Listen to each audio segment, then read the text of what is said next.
Good morning friends. तो इसके पहले हम लोग पढ़ चुके हैं कूलॉम्स लॉ। हमने कहा था कि अगले लेक्चर में आपको permittivity in free space, relative permittivity, absolute permittivity सब कुछ बताएंगे। हम आपको उसका वैल्यू भी बताएंगे। लेकिन एक छोटी सी बात जो आपसे आज कहना है कि जस्ट इसके पहले वाले लेक्चर में सुपरपोजिशन प्रिंसिपल से रिलेटेड न्यूमेरिकल तो दिए गए, बताए हमने, लेकिन सुपरपोजिशन प्रिंसिपल जो लेक्चर था वो थोड़ा तकनीकी वजहों से कट गया था। तकनीकी वजहों से कट गया होगा, इसके लिए हम आप सब बच्चों से माफी चाहते हैं। तो सुपरपोजिशन प्रिंसिपल हम फिर से आपको हम बता देते हैं और ये कंसेप्ट जाहिर सी बात है आपको बहुत सहायता पहुंचाएगा न्यूमेरिकल बनाने में। तो जैसा कि दोस्तों हम लोग जान चुके हैं कि कूलम्स लॉ क्या है, उसके लिमिटेशंस क्या है, फिर से एक बार थोड़ा सा कूलम्स लॉ देख लेते हैं और लास्ट में आज न्यूमेरिकल करेंगे। उसमें बोर्ड लेवल भी करेंगे, सिंपल न्यूमेरिकल करेंगे, बोर्ड लेवल भी करेंगे, फिर आईआईटी या एनआईटी या आईआईटी नीट या फिर और कॉम्पिटिटिव एग्जामिनेशन के लिए जो अच्छे क्वेश्चन होंगे उसको भी एक दो क्वेश्चन को हम लोग ले लेंगे बिल्कुल। तो सबसे पहले चलते हैं सुपरपोजिशन प्रिंसिपल। तो सुपरपोजिशन प्रिंसिपल क्या कहता है? सुपरपोजिशन प्रिंसिपल कहता है it states that force on one charged particles due to all other particles is obtained by vector addition of individual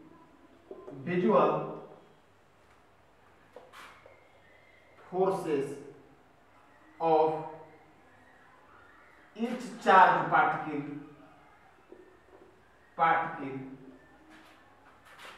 on given charge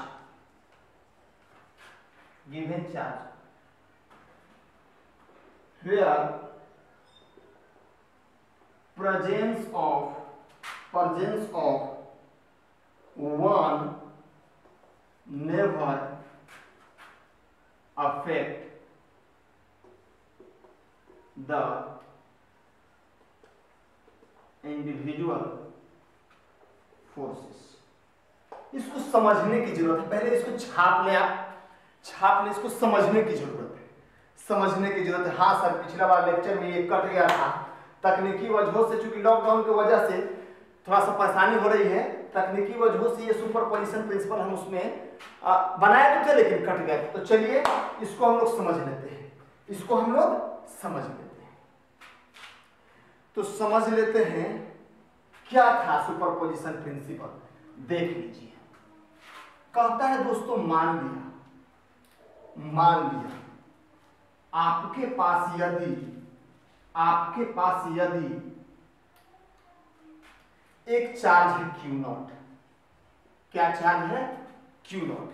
अब Q0 चार्ज है और यहां पर Q1 है, यहां पर Q2 है, यहां पर Q3 है, मान ले इस तरह से चार्ज करके हैं, ठीक है। अब आपसे पूछता है, यहां पर लिखेंगे let we have charge Q0, force on this charge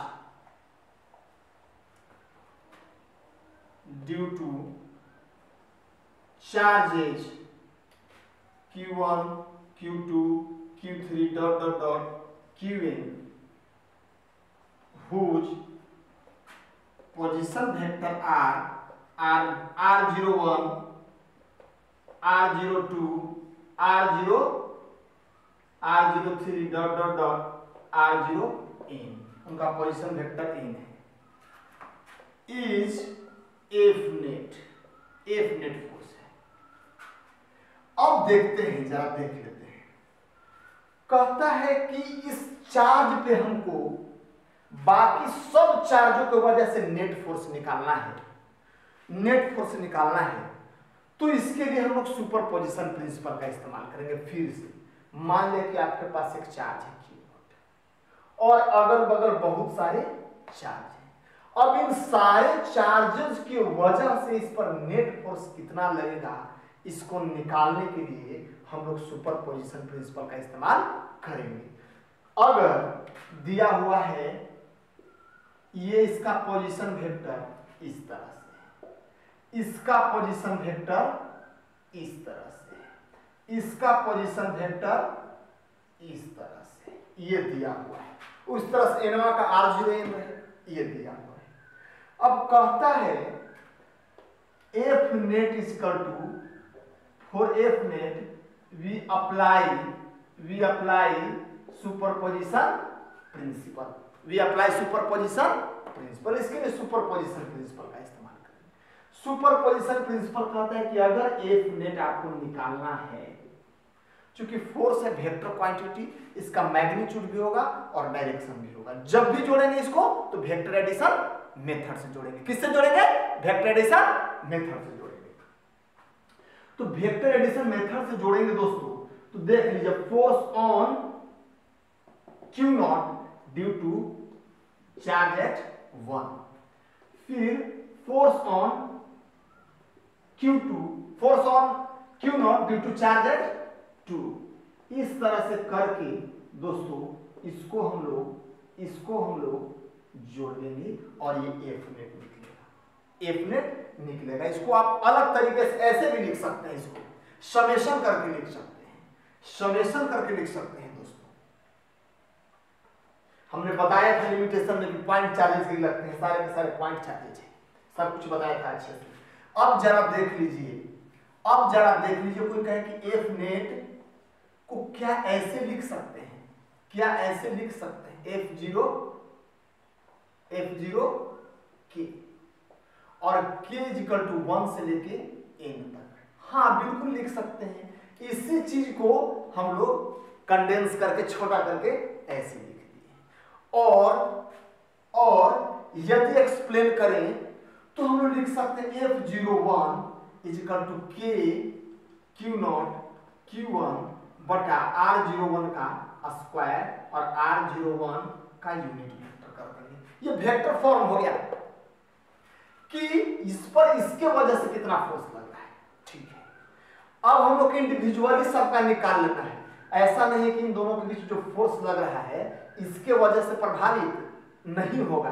ऐसा नहीं समझिए कि जब ये उपलब्ध है इन दोनों के बीच का फोर्स हम लोग कभी नहीं देखेंगे। जब इस पे पूछ रहा है, इस पे इन सब के वजह से क्या फोर्स लग रहा है, इन दोनों के फोर्स क्या लग रहा है उससे मतलब बिल्कुल भी नहीं है। इन दोनों के बीच फोर्स क्या लग रहा है उससे बिल्कुल भी मतलब नहीं है। ठीक है, हम लोग केवल इसके द्वारा इस पर लगाए गए बल को निकालेंगे और मान लेंगे कि बाकी सब उपलब्ध नहीं है और कूलम्स लॉ का सीधा सीधा हम लोग यूज कर लेंगे। कूलम्स लॉ भी प्रभावित नहीं होगा इन दोनों की उपस्थिति से। अब जब इस पर इसके वजह से निकालेंगे तो मानेंगे कि बाकी दोनों नहीं है और सीधा सीधा कूलम्स लॉ लगा देंगे। F02 सीधा सीधा कूलम्स लॉ लगा देंगे, सीधा सीधा कूलम्स लॉ लगा देंगे। बिल्कुल ऐसे ही होगा, ऐसे ही होगा ना, बिल्कुल होगा।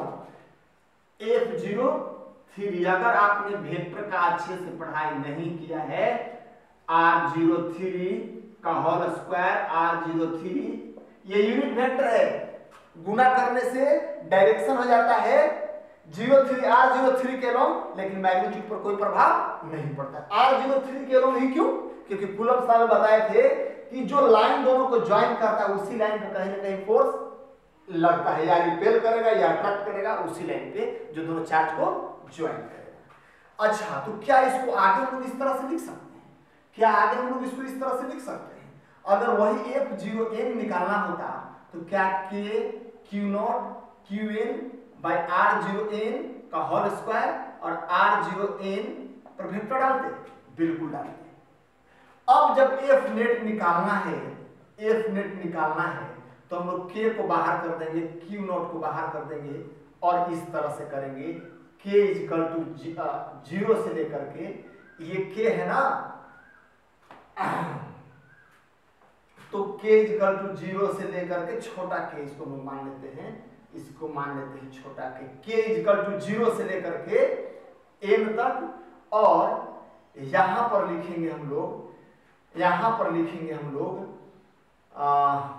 क्यू के बाई r0 के स्क्वायर और r0 के यूनिट वेक्टर। ये हो जाएगा दोस्तों, जहां पर ये जो है छोटा k है, ये जो है छोटा k है, ये कांस्टेंट वाला k नहीं, और ये जो है बड़ा k है। यहाँ k equal to 9 into 10 to the power 9 होगा यदि हवा होगा था, या फिर k equal to 1/4 pi epsilon हो जाएगा। इस पर भी आज चर्चा करेंगे। और ये k अलग है, ये k अलग है, बिल्कुल सर ऐसा लिख सकते हैं, k के जगह पर लिख सकते हैं, k के जगह पर लिख सकते हैं 1/4 पाई एप्सिलॉन लिख सकते हैं। चलिए, ये है सुपरपोजिशन प्रिंसिपल। सुपरपोजिशन प्रिंसिपल यही है दोस्तों, कहता है कि जब एक चार्ज पर अन्य कई चार्जों की वजह से बल लगता है तो उस चार्ज पर लगने वाला नेट फोर्स हम सब के द्वारा इस पर लगने वाले अलग अलग फोर्स का जो कूलम्ब्स लॉ से निकलेगा उसका हम लोग वेक्टर एडिशन मेथड से जोड़ लेंगे और नेट फोर्स हम लोग निकाल लेंगे, और उसी से डायरेक्शन भी नेट फोर्स का हम लोग निकाल लेंगे। चलिए अब देखते हैं दोस्तों कि जब कूलम्ब्स लॉ हम लोग सुपरपोजिशन प्रिंसिपल देख लिए तो एक चीज और हम लोग ध्यान देंगे, क्या है कि k के जगह पे हम लोग लिखते हैं, k के जगह पे हम लोग लिखते हैं 1/4 पाई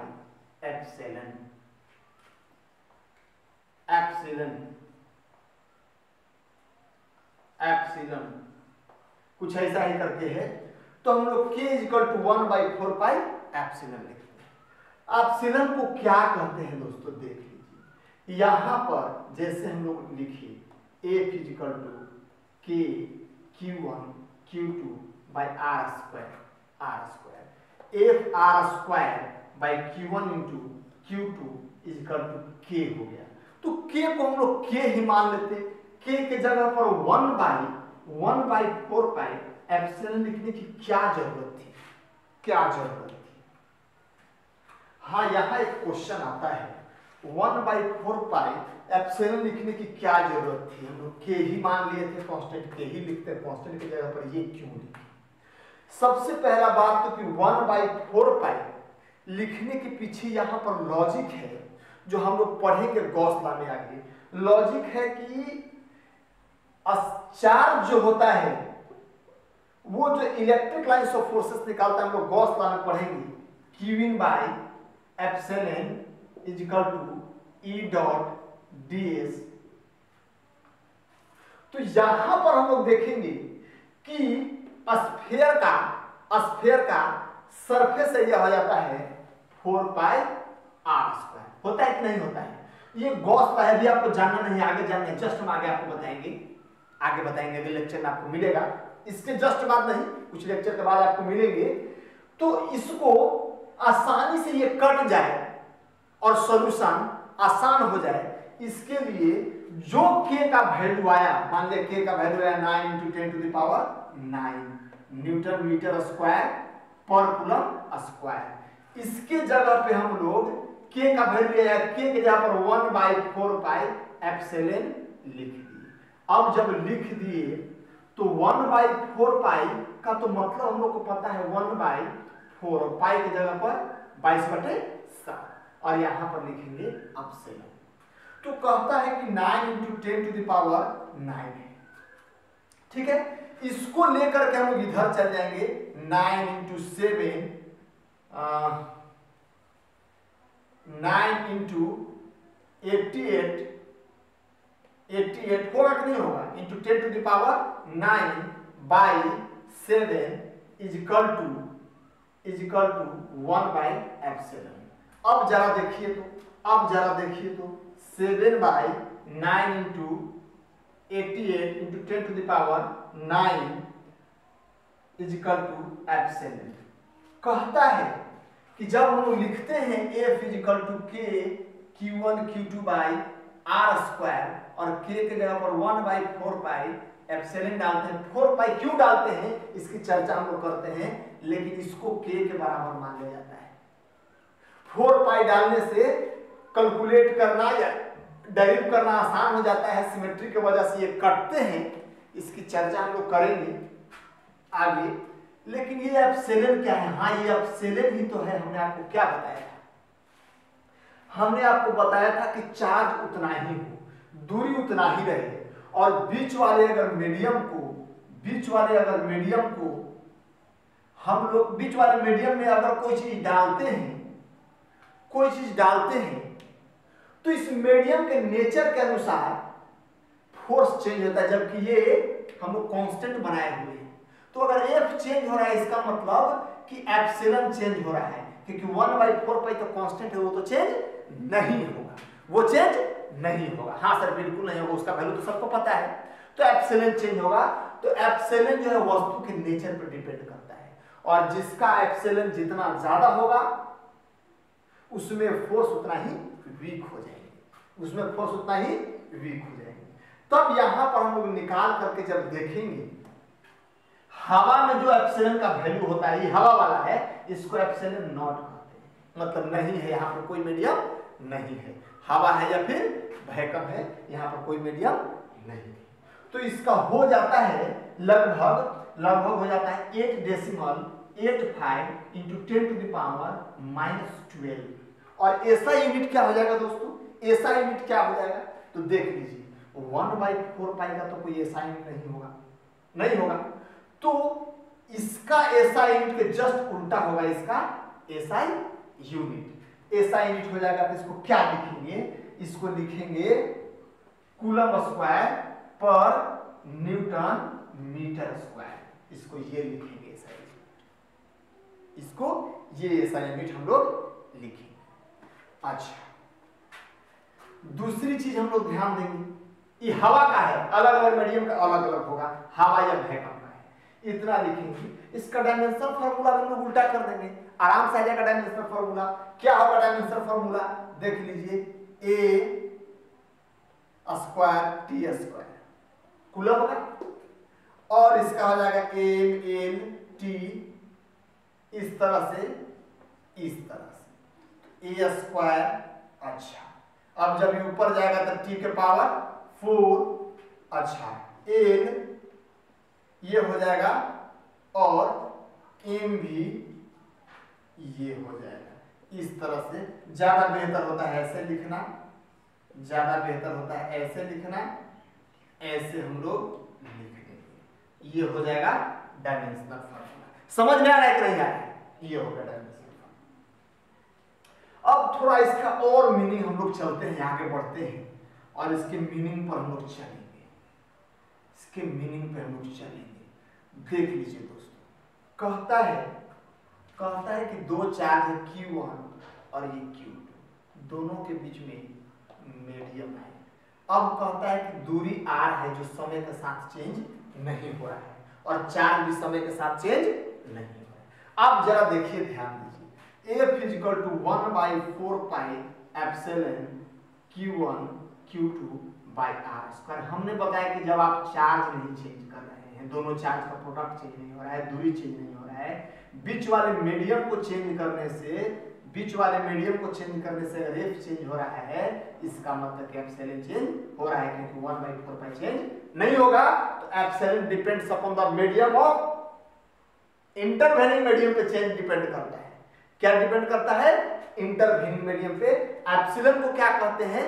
ई नहीं, एप्सिलॉन को क्या कहते हैं? Absolute permittivity of given medium. Absolute permittivity, और बहुत से लोग परमिटिविटी भी कह देता है, absolute permittivity of given medium ये होता है। तो कैसे हम लोग परमिटिविटी को डिफाइन कैसे करेंगे? एब्सोल्यूट परमिटिविटी को डिफाइन कैसे करेंगे? तो डिफाइन करने का तरीका हम लोग देखिए, F is equal to K Q1 Q2 by R square किए थे, K Q1 Q2 by R square, और K इजिकल टू था 1/4 पाई एप्सिलॉन, एप्सिलॉन था दोस्तों 1/4 पाई एप्सिलॉन। तो यदि एप्सिलॉन को कोई डिफाइन करने के लिए कहेगा, सीधा सीधा हम लोग डिफाइन करेंगे epsilon is equal to 1/4 pi K, 1/4 pi K। इस तरह से हम लोग इसको लिख सकते हैं, इस तरह से हम लोग इसको लिख सकते हैं एप्सिलॉन को। हमने आपको बताया कि एप्सिलॉन जो है मीडियम के नेचर पर डिपेंड करता है, तो इसको आप लिख सकते हैं, इसको आप लिख सकते हैं it depends upon the nature of medium, medium के नेचर पर डिपेंड करता है, जो इंटरवेनिंग मीडियम है उसके नेचर पर ये डिपेंड करता है, ठीक है, डिपेंड करता है। तो अब हम लोग देखेंगे एक चीज और, देखेंगे हम लोग इसमें, जब यहां तक हम लोग आ गए तो एक चीज और देखेंगे, रिलेटिव परमिटिविटी किसको कहते हैं, रिलेटिव परमिटिविटी किसको कहते हैं? तो रिलेटिव परमिटिविटी कहते हैं हम लोग, रिलेटिव परमिटिविटी कहते हैं, जैसा कि हम लोग जानते हैं epsilon is equal to 1/4 pi K और epsilon is equal to 1/4 pi, 4 pi माने 4 into 22/7 into K, K is equal to 9 into 10 to the power 9, अगर हवा हो या वैक्यूम हो तब, और एप्सिलॉन का वैल्यू आता है एयर में या वैक्यूम में या परमिटिविटी इन फ्री स्पेस में, हम आपको बताए 1.85 into 10 to the power -12 coulomb square per newton metre square, ये आएगा, ये आएगा। एक क्वेश्चन उठता है दोस्तों, एक क्वेश्चन उठता है कि क्या रिलेटिव परमिटिविटी क्या होता है भाई, रिलेटिव परमिटिविटी क्या होता है? तो जरा देख लीजिए रिलेटिव परमिटिविटी क्या होता है, जरा देख लीजिए रिलेटिव परमिटिविटी क्या होता है। इसको एप्सिलॉन आर से हम लोग सूचित करते हैं, it is denoted by epsilon R. अब जरा देखिए, अब जरा देखिए एप्सिलॉन आर पर हम लोग विचार करेंगे, एप्सिलॉन आर पर हम लोग विचार करेंगे क्या है एप्सिलॉन आर। जैसे देखिए, मान लिया एक लड़का X है, एक लड़का Y है, इसका मास है 120 kg, इसका मास है 40 kg।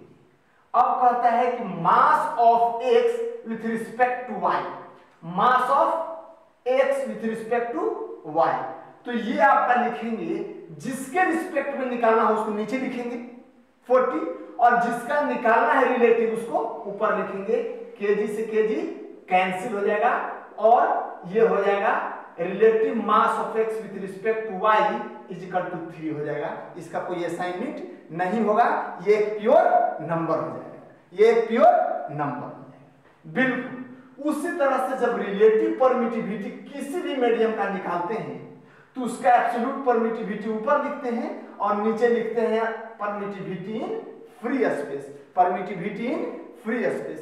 तो फ्री स्पेस का परमिटिविटी यानी कि हवा का परमिटिविटी यानी कि वैक्यूम का परमिटिविटी, इसको एप्सिलॉन नॉट लिखते हैं, मतलब कोई मीडियम नहीं है, नॉट मतलब नहीं है। इसको इस तरह से लोग याद रखेंगे। तो जिसका रिलेटिव परमिटिविटी निकालना है उसके एब्सोल्यूट परमिटिविटी से, एब्सोल्यूट परमिटिविटी और उसके रिलेटिव परमिटिविटी, माफ कीजिएगा, जिसका रिलेटिव परमिटिविटी निकालना है उसके एब्सोल्यूट परमिटिविटी को ऊपर रखेंगे और परमिटिविटी इन फ्री स्पेस से उसको डिवाइड कर देंगे। ये हो गया relative permittivity of the given medium, ये निकल गया। ये सर्वविदित है, सबको पता है कि एप्सिलॉन नॉट का वैल्यू आता है 8.85 into 10 to the power -12 coulomb square newton metre per newton metre square, ये आता है। और रिलेटिव इस तरह से, रिलेटिव में इसको गुना करेंगे, उसका एब्सोल्यूट परमिटिविटी निकल जाएगा। तो जब भी हम लोग किसी भी मीडियम में फोर्स निकालेंगे, F इक्वल टू K, और K के जगह पर लिखेंगे उस मीडियम का 4 पाई और उस मीडियम का absolute permittivity, absolute permittivity Q1 into Q2 by R square, by R square. यहां पर हम लोग लिख सकते हैं दोस्तों, यहां पर लिख सकते हैं F is equal to 1/4 epsilon r epsilon not लिख सकते हैं, क्योंकि नीचे है क्या एप्सिलॉन नॉट, ये जाके एप्सिलॉन r से गुना होगा epsilon r epsilon not is equal to absolute permittivity of given medium और Q1 Q2 by r square, ये लिख सकते हैं। ये आपका वाजिब फार्मूला हो गया, ये आपका वाजिब फार्मूला हो गया। अब जरा देख लें हम लोग कि चार्ज डेंसिटी क्या है, चार्ज डेंसिटी क्या है और इसके कितने टाइप्स होते हैं। तो देख लीजिए, हमने आपको बताया कि डिस्ट्रीब्यूशन दो तरह के होते हैं, एक यूनिफॉर्म एक नॉन यूनिफॉर्म। यूनिफॉर्म मतलब पूरी तरह से समान रूप से चार्ज फैला हुआ है थ्रू आउट द बॉडी, और नॉन यूनिफॉर्म मतलब चार्ज जो है समान रूप से फैला हुआ नहीं। तो यूनिफॉर्म डेंसिटी जब रहे या यूनिफॉर्म डिस्ट्रीब्यूशन रहे तो डेंसिटी को हम लोग कैसे निकाल सकते हैं। तो टाइप्स ऑफ डेंसिटी में हम लोग पहला देखेंगे लीनियर चार्ज डेंसिटी, और इस तरह से दूसरा देखेंगे सरफेस चार्ज डेंसिटी, और तीसरा इसको हम लोग लेमडा सूचित करते हैं जनरली, इसको सिग्मा से, और ये होगा वॉल्यूमेट्रिक चार्ज डेंसिटी, और इसको हम लोग जनरली शो करते हैं रो से। तो इसको हम लोग बारी बारी से देखते हैं, तीनों को डिफाइन करते हैं। तो हम लोग लीनियर चार्ज डेंसिटी में lambda equal to Q by L हम लोग देख लेंगे। अरे भाई ये लंबा एक वायर है, टोटल चार्ज इसका Q है, एल लेंथ पर Q है, तो एक पर कितना होगा तो Q बाई एल, सिंपल सी बात है, इसको लेमडा सूचित किया जाता है, इसका होता है कूलम पर मीटर, SI यूनिट। मैम इसका फॉर्मूला तो आप लिख लीजिएगा। अच्छा, अब इसका अगर सरफेस चार्ज डेंसिटी निकालने के लिए कोई कहे सरफेस चार्ज डेंसिटी, तो इसका होता है सिग्मा से लोग जनरली सूचित करते हैं, कुछ और बुक में और सूचित किया जा सकता है, इसका होता है Q by A, coulomb per metre square. Simple सी बात है, अगर ए एरिया पर Q चार्ज है तो एक पर कितना होगा तो Q बाई ए। अगर यूनिफॉर्मली चार्ज डिस्ट्रीब्यूटेड होगा, अगर यूनिफॉर्मली होगा, समान रूप से सब जगह फैला होगा, तो डेंसिटी भी हर जगह बराबर होगा। चलिए, एकदम सिंपल, एकदम हलवा है। और ये थर्ड में आते हैं क्यूबिक चार्ज डेंसिटी या वॉल्यूमेट्रिक चार्ज डेंसिटी जिसको कहते हैं, इसको जनरली हम लोग रो से सूचित करते हैं, इसका मतलब होता है Q बाई V मतलब वॉल्यूम, इसका होता है coulomb per metre Q। Simple सी बात है। अरे भाई V वॉल्यूम में Q चार्ज है, तो एक में कितना होगा तो Q बाई V, तो Q का होता है कूलम और V का मीटर, Q हो गया। अब हम लोग यहां के बाद सीधा चलते हैं न्यूमेरिकल में। तो कुछ सिंपल न्यूमेरिकल्स होंगे और कुछ टफ न्यूमेरिकल्स होंगे। तो चलते हैं, सबसे पहले हम लोग दो तरह के न्यूमेरिकल काउंटर करेंगे, दो तरह के न्यूमेरिकल दोस्तों काउंटर करेंगे। क्या है पहला टाइप, क्या है देख लेते हैं। पहला टाइप क्या है इसको देख लेते हैं। हाँ जी, पहला टाइप है कि दो तरह के चार्ज हो सकते हैं, है ना। चार्ज दो तरह के हो सकते हैं, या तो टाइप्स ऑफ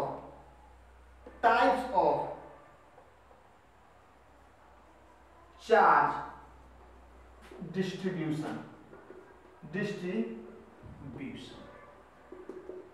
एक तो यूनिफॉर्म हो सकता है, दूसरा नॉन यूनिफॉर्म हो सकता है। हाँ, एक और तरीका से इसको लोग बांट सकते हैं। पहला डिस्क्रीट होंगे, अलग अलग चार्ज होगा, और अलग अलग कई चार्ज की वजह से एक चार्ज पर फोर्स निकालना होगा। तो सिंपल सी बात है, सुपरपोजिशन प्रिंसिपल लगा देंगे। और दूसरा होगा continuous distribution of charges। ये पॉइंट चार्ज नहीं होगा, ये पॉइंट चार्ज नहीं होगा। तो सबसे पहले इसको हम लोग देख लेते हैं। इस पर कई न्यूमेरिकल हम लोग जस्ट इसके पहले वाले लेक्चर में कर चुके हैं, सुपरपोजिशन प्रिंसिपल में कर चुके हैं। चलिए, तो इसमें एक और क्वेश्चन जो थोड़ा सा ध्यान देने योग्य है उसको कर लेते हैं, उसके बाद कंटिन्यूअस वाले पे हम लोग चलेंगे, और लास्ट में एक क्वेश्चन या दो क्वेश्चन हम लोग IIT लेवल का कर लेंगे या नीट लेवल का करेंगे। चलिए, ये नीट के हिसाब से भी अच्छा क्वेश्चन कहता है कि 3 चार्जेज हैं। एक Q1 है जिसका मैग्नीट्यूड आपको दिया हुआ है, एक Q2 है जिसका मैग्नीट्यूड आपको दिया हुआ है, और सबका कोऑर्डिनेट भी दिया हुआ है। तो हमने एक कोऑर्डिनेट बना दिया, ठीक है, कोऑर्डिनेट बना दिया। अब जरा देखें तो इस पर नेट फोर्स निकालना है। Net force on 3 charge at 3 due to charge at 1, ये पहले निकाल लें। तो निकालेंगे तो सबसे पहला देखेंगे कि ये हवा में है, ये हवा या वैक्यूम में, तो Q1 के जगह पर हम लोग देखेंगे, इस पर नेट फोर्स निकालना है। मान लें कि अभी ये उपलब्ध नहीं है, सुपरपोजिशन प्रिंसिपल, इन दोनों के बीच लगने वाला फोर्स, इन दोनों से मतलब ही नहीं है, इसलिए इन दोनों के बीच लगने वाला फोर्स हमको कोई मतलब नहीं, उनको निकालने की जरूरत नहीं। तो Q1 तो 25 × 10⁻⁻6, अरे माइक्रोकूलम है भाई। Q1 Q2 के जगह पर Q3 कितना है, तो Q3 है 20 × 10⁻⁻6। चलिए, अब जरा यहां देखें तो अट्रैक्शन होगा कि रिपल्सन होगा, रिपल्सन। तो रिपल्सन होगा, ये इसको इधर धक्का देगा कि नहीं देगा? देगा, बिल्कुल देगा। अच्छा, दूरी कितना हो जाएगा भाई? दूरी कितना हो जाएगा? ये भी 2 पर है,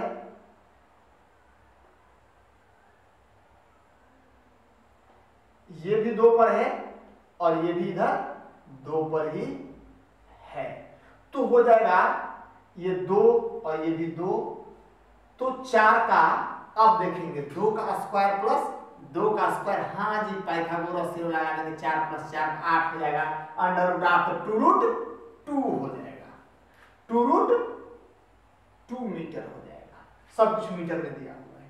तो जरा देखें तो 2√2 मीटर का स्क्वायर कर देते हैं। अब force on 3 due to charge at 2, तो Q1 के जगह पर ये, तो ये कितना है जरा देखें तो 10 × 10⁻⁻6 Q2 के जगह पर, Q2 तो Q3 पे निकालना है, तो Q2 के जगह पे हमेशा ये रहेगा, तो Q3 के जगह पे है +20 × 10⁻⁻6 r²। ये जरा देखें तो ये दूरी कितना है, तो 2 का स्क्वायर कर देंगे, ठीक है। अब यहां पर डिस्क्रीट वाला देख रहे हैं, अलग अलग चार्ज है, ये यहां है, ये यहां है, इसके वजह से यहां निकालना है। ये इसको रिपेल करेगा, और ये जरा देखें तो अट्रैक्ट करेगा, क्योंकि एक पॉजिटिव है दूसरा नेगेटिव है। अब स्थिति यहां बनता है कि दोनों का टेल यहां पर कंसाइड हो रहा है, दोनों के बीच एंगल कितना है, फोर्स का मैग्नीट्यूड तो ऐसे निकालेंगे, एंगल कितना है। तो एंगल के लिए हाँ देखेंगे, ये जरा देखें 90 है, और ये 2 हैं, यानी कि आइसोसेलेस ट्रायंगल है, दोनों साइड बराबर है, तो दोनों एंगल बराबर होगा। तो ये 45 और ये 45 और ये 90, तब 180, ये तो 90 है ही, और ये बाकी दोनों जोड़ के 90 हो गए, तो दोनों बराबर है, तो 45 है, तो ये 45 है, तो ये कितना हो जाएगा, तो ये हो जाएगा सर 135 डिग्री। चलिए, अब जरा A =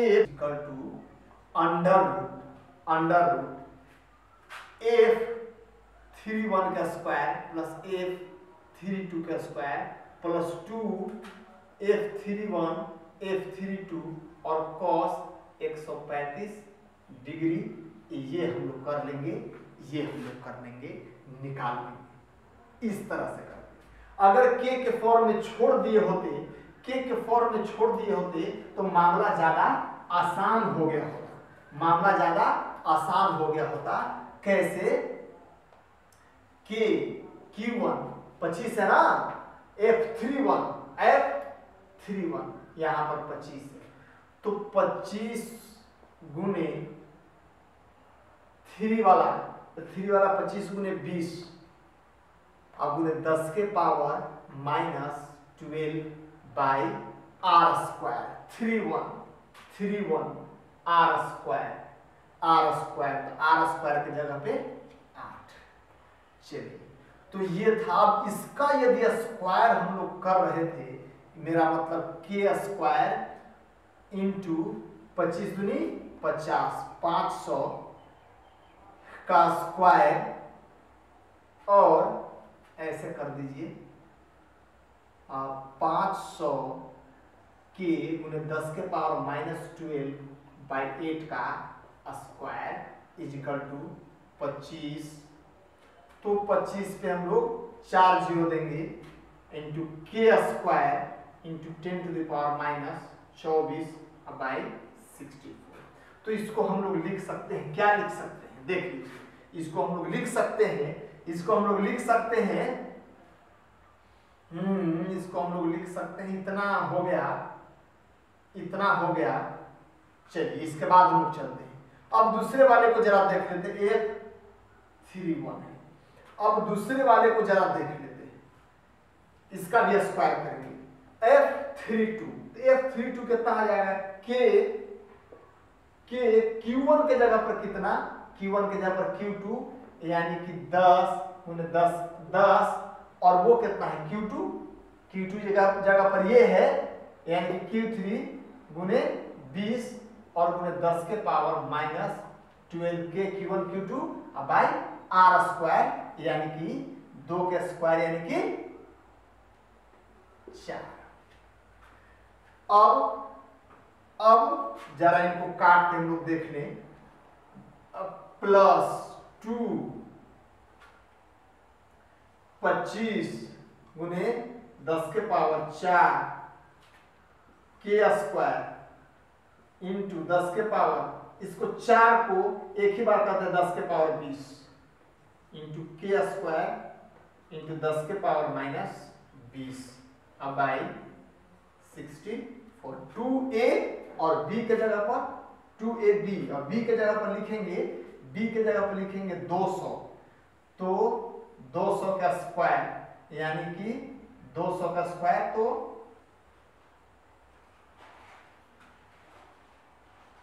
4 जीरो हो जाएगा, 200 का स्क्वायर करेंगे, हो गया। अब जरा देखते हैं इसमें के स्क्वायर। अच्छा, अब इसको लिख सकते हैं हम लोग, यहां जब इसको खत्म कर देंगे 4k स्क्वायर इंटू 10 के पावर -20 के 2ab, स्क्वायर यहां नहीं करना था, सॉरी, स्क्वायर यहां नहीं करना था, √ a स्क्वायर, f नेट निकाल रहे हैं हम लोग, f नेट निकाल रहे हैं, a square plus b square, b square की जगह पर करेंगे, b स्क्वायर की जगह पर करेंगे, b स्क्वायर की जगह पर करेंगे हम लोग कितना? ये हो जाएगा a स्क्वायर b स्क्वायर, तो b स्क्वायर, तो b के जगह पे हम लोग लिखेंगे, b के जगह पर ये वाला, तो 10 गुने 20 यानी कि 200 का स्क्वायर, यानी कि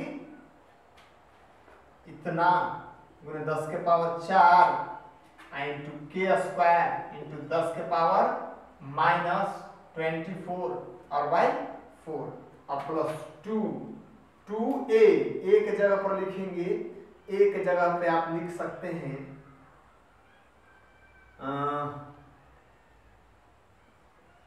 500, 25 दूनी 50, 500 के into 10 to the power -12 by 8, और b के जगह पर लिख सकते हैं, b के जगह पर लिख सकते हैं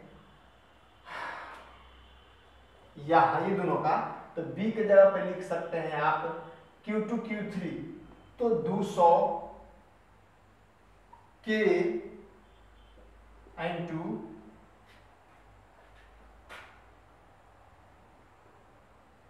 10 के पावर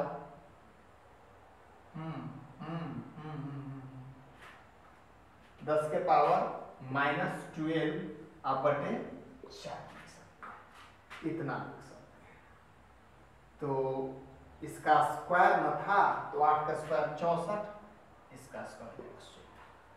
चलिए, और फिर cos 135 डिग्री, cos 135 डिग्री, तो cos 135 डिग्री का हम वैल्यू कैसे निकालें?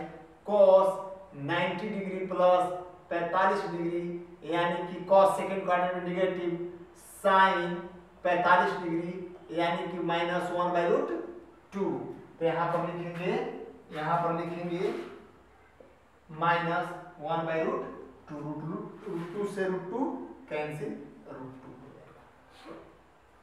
अब इसको आगे हम डिराइव करके आंसर प्राप्त कर सकते हैं, अच्छा, और इसके बाद हम लोग ध्यान देंगे यहाँ पे ध्यान देंगे हम लोग। इसके बाद जस्ट हम लोग लिख सकते हैं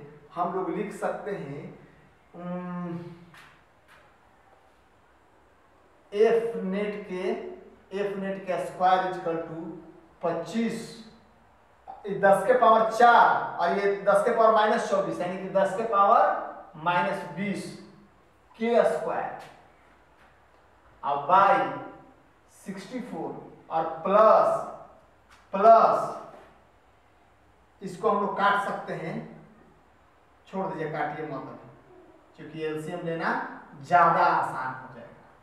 तो लिखेंगे 4 इंटू 10⁻⁻20, ये हो जाएगा इंटू के स्क्वायर बाई 16 और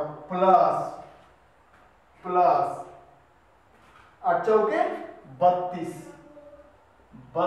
प्लस नहीं -32, 500 इंटू 200 तो हो जाएगा 10 और गुने 10 के पावर 4, तो हो जाएगा 10 के स्क्वायर गुने 10 के पावर -20 इंटू √2, ऐसे हो। अब जरा देखिए तो इसको निकालिए, तो एफ नेट इक्वल टू क्या निकलता है? एफ नेट इक्वल टू निकल जाता है, आपका कॉमन लेंगे, आपका कॉमन कितना लेंगे? इसका पूरा का रूट हो जाएगा, अगर 10 स्क्वायर हटाएंगे तो इसका कॉमन लेंगे तो हो जाएगा हम लोग यदि 16 को बाहर करते हैं और 10 के पावर -10 इंटू के और बाई 4 को बाहर कर रहे तो 16 वाला बाहर हो गया, 4 चौके 16 चौके 64 तो 4 हो गए, तो ये हो जाएगा 25/4 और जोड़ ये हो जाएगा, ये इसका ये तो खत्म हो गया, ये हो जाएगा 4 और ये जो हो गया माइनस 16 तो इसमें से निकल गया, बच गया 2, तो इसमें बच जाएगा बस 10/2 और √2, इतना बच जाएगा। एफ नेट जरा निकाले तो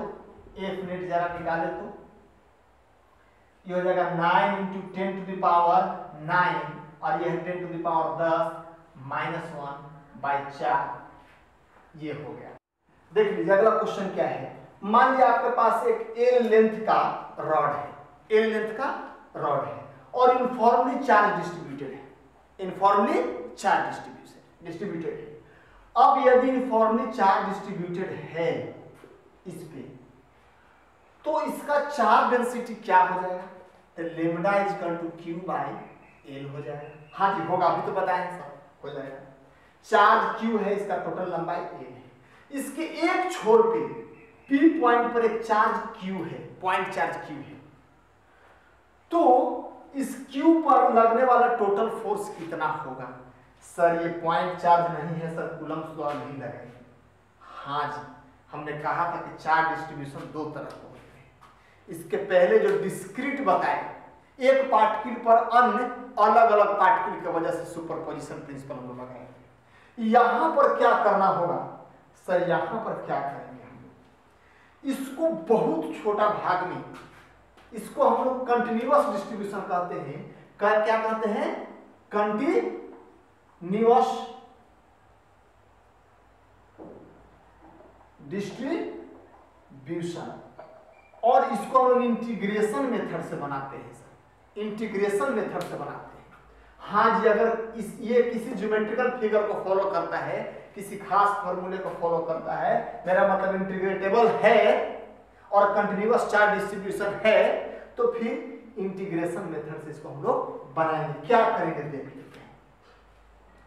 हम लोग एक बहुत छोटा चार्ज लेंगे dx, बहुत छोटा चार्ज लेंगे dx, इसकी लंबाई dx, ये पॉइंट चार्ज के लगभग बराबर है। अब देखिए बहुत छोटा पार्टिकल है, तो जब l लंबाई में q चार्ज है तो एक में कितना होगा? तो q बाई l। तो dx लंबाई में कितना आ जाएगा? तो q by l into dx। तो ये dq हुआ कि नहीं हुआ? q by l into dx। ये छोटा चार्ज हुआ कि नहीं हुआ? एकदम हुआ। अब जरा देखें तो इसका दूरी यहां से कितना है? मान लीजिए इसको x हम लोग रैंडमली कहीं भी ले लीजिए, मान लीजिए इसको हम लोग x, तो x मान लिए। अब पॉइंट चार्ज के लिए तो सर लगा सकते हैं कूलम्ब्स लॉ, लगा सकते हैं कि नहीं लगा सकते हैं? ये पॉइंट चार्ज हो गया, ठीक है। कूलम्ब्स ना जरा लगाएं, छोटा सा फोर्स निकलेगा क्योंकि छोटा सा चार्ज है यहाँ पे। तो Q1, तो Q1 के जगह पे लिखेंगे dq और Q2 के जगह पे लिखेंगे q। अच्छा, dq के जगह पर क्या लिख सकते हैं जरा देखें तो? q by l into dx। तो Q1 Q2 और बाई r स्क्वायर, तो d प्लस x का होल स्क्वायर। ये हम लोग निकाल लिए df। अच्छा, अब ऐसे ऐसे सारे जगह का फोर्स निकाल के यदि हम लोग जोड़ देते हैं, मेरा मतलब इंटीग्रेशन कर देते हैं। अरे बहुत छोटा पार्ट में तोड़ेंगे तो इनफाइनाइट टुकड़ा हो जाएगा, इनफाइनाइट टुकड़ा हो जाएगा। और इनफाइनाइट समेशन के लिए लोग इंटीग्रेशन का इस्तेमाल करते हैं। तो इंटीग्रेशन करेंगे हम लोग, क्या करेंगे? इंटीग्रेशन करेंगे। हाँ सर, इंटीग्रेशन करेंगे। अब जब इंटीग्रेशन करेंगे तो देखिए क्या आता है, देखिए क्या आता है इंटीग्रेशन में। इस दूरी को x ही मान लेते हैं, यहां से यहां तक x मानते हैं, यहां से ज्यादा आसान है। चलिए इसको और छोटा कर देते हैं सर, तो उसको x का स्क्वायर कर देते हैं। अब x कहां से कहां तक है? जरा इंटीग्रेट करें तो यहां पर मान लिया, यहां से चार्ज समाप्त है कि नहीं समाप्त है? यहां के बाद चार्ज समाप्त है, तो यहां पर जीरो। कहां पर जीरो? जहां पर d था। और कहां तक हम लोग जाएंगे? हम लोग जाएंगे इस तरह से बढ़ते हुए q तक जाएंगे, और q तक जाते जाते टोटल फोर्स हो जाएगा F। अब जरा इंटीग्रेट कर ले आप, अब जरा इंटीग्रेट कर ले। लेकिन नहीं सर, q तक नहीं। अरे ये तो x का वेरिएबल है, dx का वेरिएबल है ना, तो x के फॉर्म में लिमिट लिखाएगा d, और यहाँ d प्लस l लिखेंगे। अब देख लीजिए, जब इसको इंटीग्रेट कर दिए एकदम हलवा। हाँ सर, एकदम हलवा। चलिए तो इंटीग्रेशन में हम लोग लगते हैं, इंटीग्रेशन में हम लोग लगते हैं और हलवा बनाते हैं। चलिए देख लीजिए, यहां पर इसको लिखेंगे सीधा सीधा f, k को बाहर कर देंगे, q को बाहर कर देंगे, l को बाहर कर देंगे, क्योंकि सारे के सारे कांस्टेंट हैं। और इनको d से लेके d प्लस l तक ले चलेंगे, और इसको लिखेंगे x के पावर -2 इंटू dx। अब तो सर बिल्कुल भी आसान, बिल्कुल ही आसान हो गया। बिल्कुल ही आसान हो गया n, और इसको लिख देंगे n, लिखेंगे x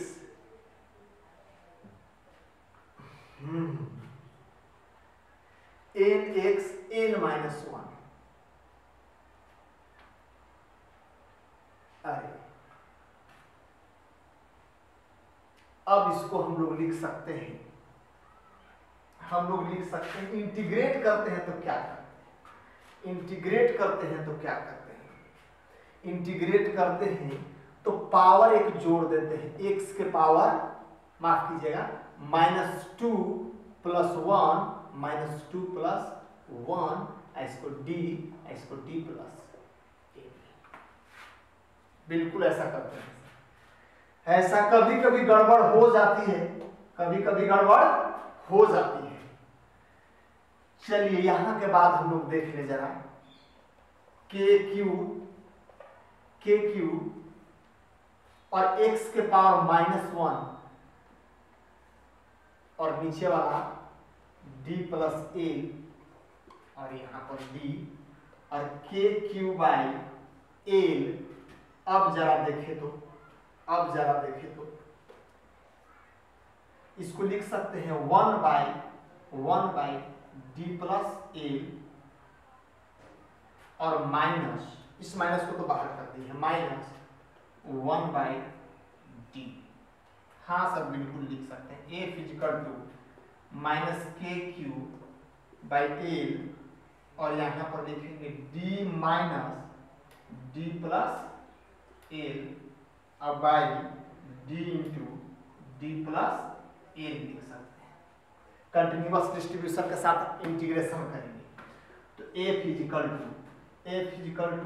अब जरा देखें तो d से d तो कैंसिल हो जाएगा, -l हो जाएगा, इसको खोलेंगे तो यहाँ हो जाएगा माइनस, d से d तो कैंसिल हो जाएगा, -l तो माइनस प्लस, तो kql/l